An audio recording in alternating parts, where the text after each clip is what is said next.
In today's video, I'm going to teach you create captions track. We're going to walk through building a captions track, styling it for clarity and emphasis, and adding optional background and animation so your words stand out without distracting from your content. Start by opening the panel you need for captions, go to the window menu and choose text, then switch to the captions view. This brings up a focused workspace where you can manage everything related to captioning. Click create new captions track and you'll see a new track appear in your timeline.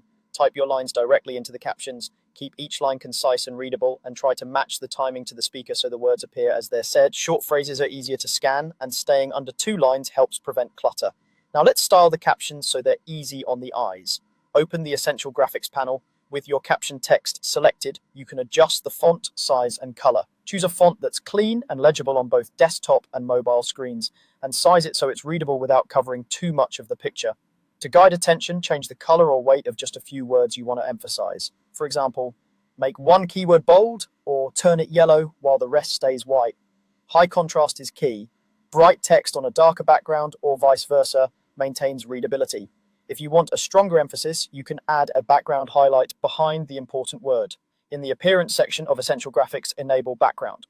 Adjust the color and opacity to create a subtle box or bar that sits behind the highlighted word. A slightly transparent background often looks more polished and helps the text pop without blocking your footage. Tweak the size and softness so it hugs the text neatly and stays within safe margins near the bottom of the frame. For optional motion, add a touch of animation to your highlight. In Effect Controls, set keyframes for properties like scale, position, or opacity. A small zoom in or a brief fade brighter on the highlighted word can create natural emphasis. Keep the timing tight, just a few frames for the ramp in and out so it complements the speech rather than pulling focus away. Subtlety goes a long way here. When you're done, preview your captions in real time. Look for consistent styling, comfortable reading speed, and strong contrast. With these steps, your captions will be clear, engaging, and easy to follow.